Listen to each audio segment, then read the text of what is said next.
Alright guys, Tactical here back again today, and today is the final day of 2019, at least as of recording, 31st of December of this year. By the time you guys are watching this, it may already be 2020. Wanted to say that this is the 365th video I have made in this year of 365 days. Next year's a leap year, so who knows exactly what will happen there, or at least I think it's a leap year. But anyway, yeah, I think I missed 5 days of uploading this year, but made up for it by 5 days of double uploading earlier in the year. So on average, it averages out to correct. Pretty proud of that, to be honest. We'll have to see what happens going forward. Thanks so much for all the growth on this channel we've experienced this year. It's been honestly phenomenal. Thanks to each and every one of you listening right now. And hopefully next year, when the league does begin in the latter half of January 2020, things will kick off a little bit more and we can help promote the channel and move it forwards when the league does crack on again. But of course, it's off-season really content right now. But I've done a pretty decent job, I think, in keeping up with it over the last couple of months.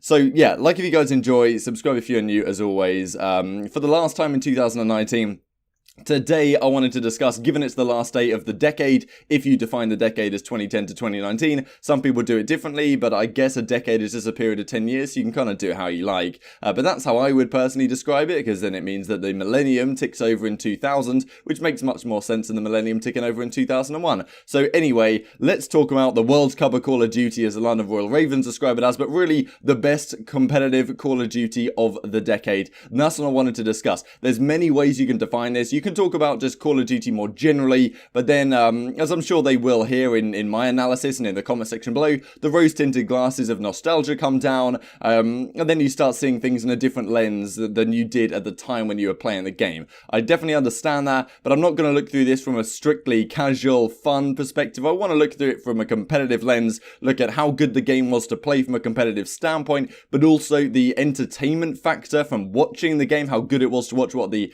production value was like, how the scene was laid out that year, and then to add into play like storylines and rivalries and all these kind of things that made some seasons better than others, right?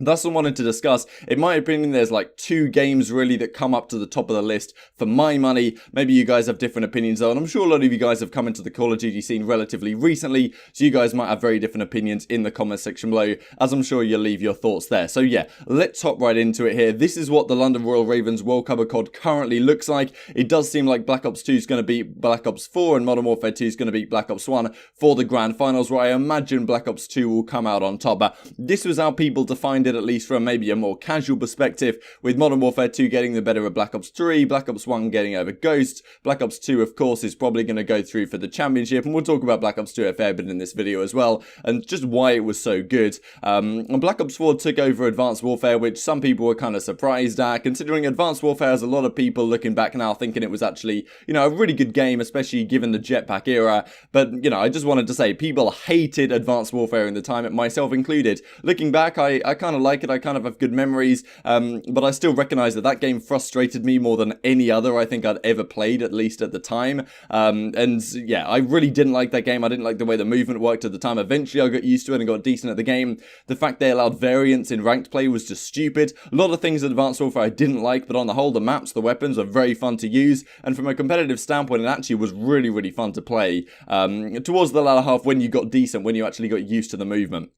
And I do think the movement in some of the other jetpack games, especially at a very high level, very high competitive level, was a little bit uncompetitive and went a little bit too far with the wall running, for example, in Black Ops 3 Infinite Warfare. It really caused more issues than it benefited, in my opinion. So, of course, we can talk about the movement between the jetpack games for all time, and a lot of people would look back at the jetpack era now and say, like, we miss it, right? We love the jetpack era, and I think a lot of that was because of the fun that we had watching the game. Some of the games, like Modern Warfare, that we've seen so far, watching it in scrims and the like, it's not necessarily the most enjoyable to watch. When we look back at the jetpack era especially, there was some real enjoyment there. So this is what I wanted to hop into. These is the Call of Duties from the last decade, and let's go through them from a competitive perspective. So Black Ops 1, Modern Warfare 3 weren't really played much from a competitive perspective. They didn't really have world championships.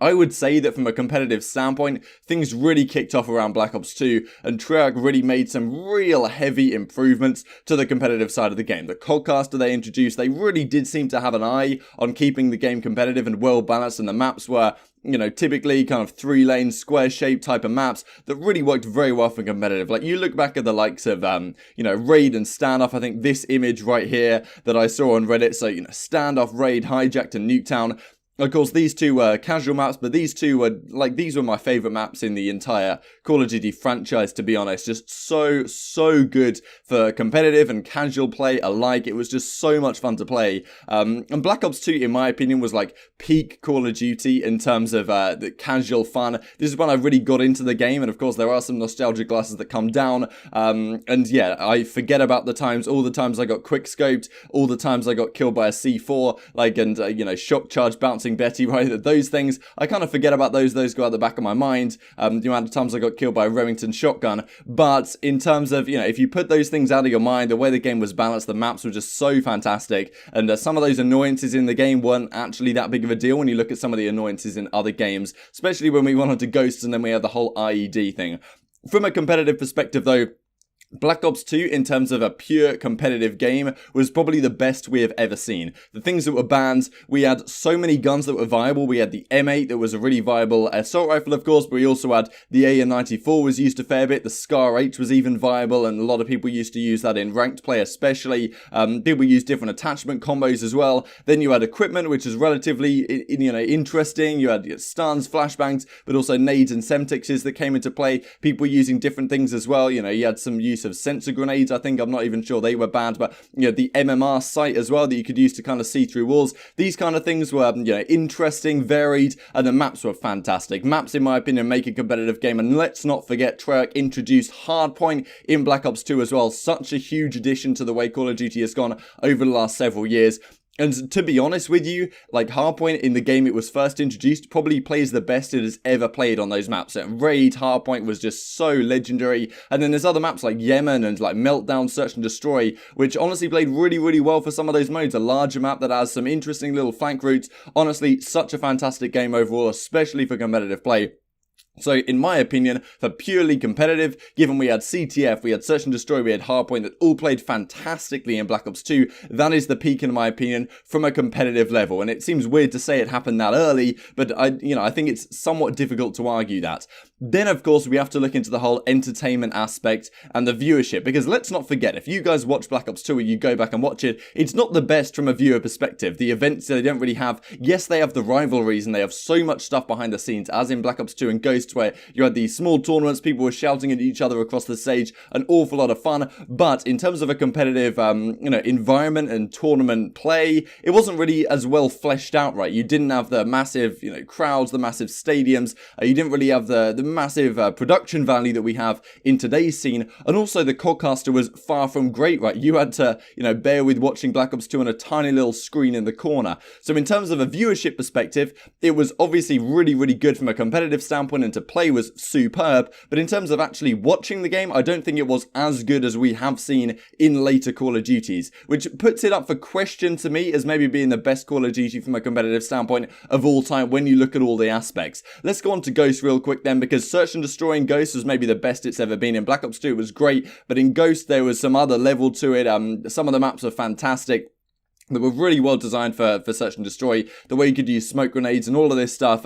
Ghost Search is probably my favorite it's ever been. Maybe Ghost Black Ops 2, it's tough to say. Black Ops 3 has a special place in my heart as well. We'll talk about that in a second. But the other game modes in Ghost just didn't hold up for me. Domination and Blitz, I can't call a game the best of competitive of all time when those are the game modes that we're playing. Advanced Warfare has a special place in a lot of people's heart though. Looking back, I really did kind of see some enjoyment on this game, but I'm trying not to put the rose-tinted glasses on too much, because I know that at the time I really didn't like the game and the way the movement worked in this. I don't like the fact that you can double dash in this game while you're in midair. I think it makes the movement too random and too chaotic. I think it was enjoyable to watch from a competitive perspective, but to play, it did really frustrate me, so I'm not going to put it too high. But then we go on to Black Ops 3, and this was the game that I undoubtedly sunk the most time into of any Call of Duty I've ever played. I probably had 25 days played in public matches. I had Dark Matter by mid-December, so a month and a half after it launched. I was Prestige Master by middle of January, 2 months after it launched. I played so much of this game, and that's before I even really got into the competitive side of things. Yes, I was playing League Play and that in Black Ops 2. I started playing GBs and Advanced Warfare. Black Ops 3, when we got into the GB and UMG grind, this was just something else. Now, in terms of enjoyment and in terms of the way the guns worked and the way you could abuse your movement against lesser skilled players to dominate them, I thought it was so fantastically good. The way the weapons were balanced, like the amount of assault rifles that you could use and be viable with, was just superb. I don't think it was as good a competitive game as Black Ops 2 from the perspective that we did have the weird wall runs. We had like evac, you could go all the way on the outside of the map. Some of the things you could do from a very competitive level, people really at the top of their game, was a bit ridiculous. The wall runs did create some randomness, which I thought was, you know, was kind of nice when you're playing it in GBs when no one's that good at the movement, so you can kind of abuse it to your benefit and increase the skill gap. But at the really top level, you could, it was kind of ridiculous to some degree, I would say.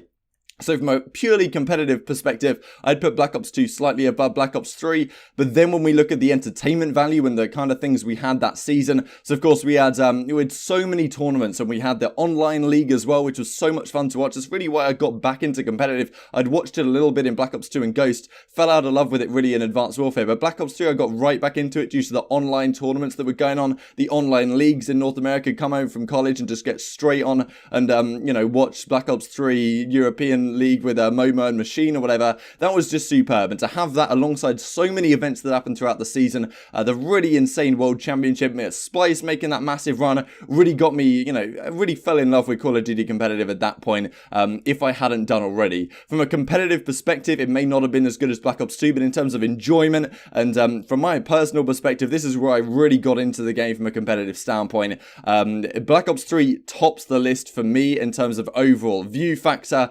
storylines, rivalries, to watch, from a competitive perspective. The production value was at a level, and the game was so good, and the competitive scene and the search and destroy scene as well, S&D stars and everything was kicking off. That is the peak for me, closely followed by Black Ops 2, and since then it's been somewhat downhill, I think.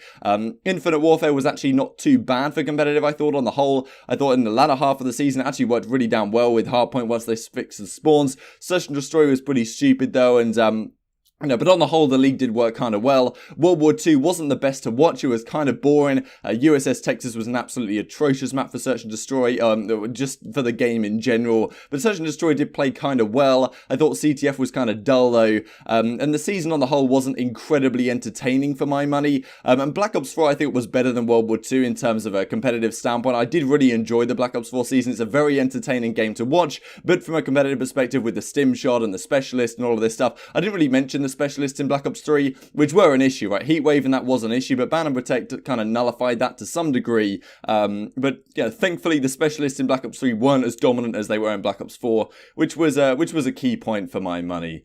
But yeah, that's kind of where I wanted to finish. Didn't want to go into Modern Warfare yet. But yeah, as you guys can probably tell, I love the Black Ops games. I love the Treyarch games. That's been my bread and butter really throughout Call of Duty's history. If I had to rank them, Black Ops 3, Black Ops 2 would be right up there. And after that, maybe I would even follow with Infinite Warfare, because I thought from a competitive perspective, that game honestly did play really well. I had a decent time playing it as well. And it was pretty damn enjoyable to watch. Of course, OpTic won the World Championship. It was great for rivalries, OpTic, Envy, and even some European teams. Of course, Splice, right, winning Stage 1 playoffs was a great moment to be a European Call of Duty fan. But that's what I wanted to discuss today. Leave your thoughts down in the comment section below, as I'm sure you will. Thanks for watching, as always. I will see you in the new decade.